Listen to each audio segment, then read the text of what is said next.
So if you ever get bitten by a snake, funnel web, cone shell, or blue ring octopus, the technique that we use in Australia to treat this is a pressure immobilisation technique, commonly known as the PIT.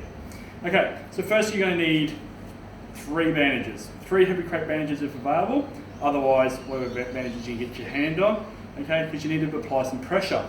Other items you'll need is some sort of splint. Now this is a really fancy looking piece of equipment, it's just a splint. At the end of the day you can use a tree stick, broom handle, the tyre iron off your car, doesn't really matter, something to help immobilise the limb.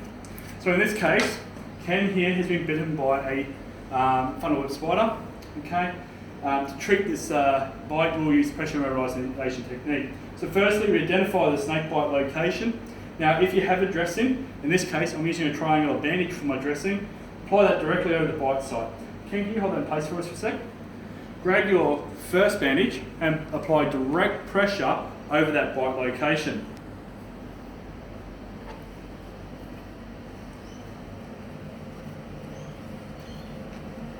Now the firmness of this bandage should be the same as what you would use for a sprained ankle. An easy way to explain that would be do a 100% stretch of your bandage and then back it off by 50%. Don't use the clips, just tuck it in underneath to hold it in place like so.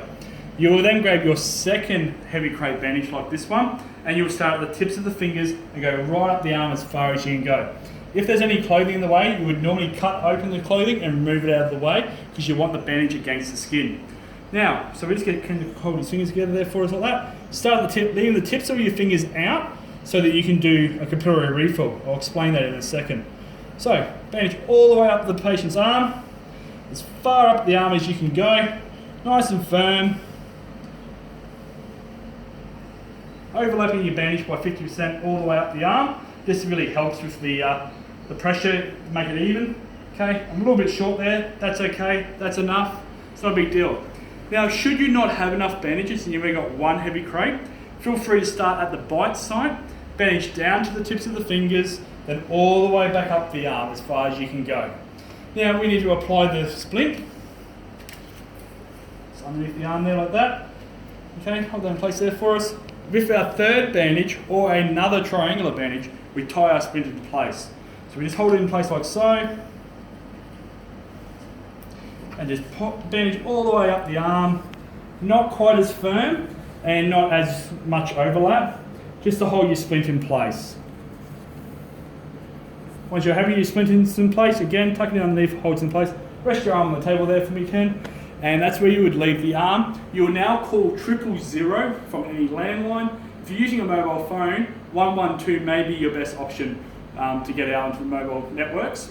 112 will open you up to all carrier networks in Australia, even if your carrier has no reception. But there must be some sort of reception for this network to work. Okay, so the capillary refill I mentioned before, on the tip of his finger, you squeeze the tip of his finger, it will go white, and it should refill with blood flow within 2 seconds, or 3 seconds, roughly. Okay, from here, reassure the patient, make sure he's calm. If he starts to suffer some sort of shock, then treat for shock.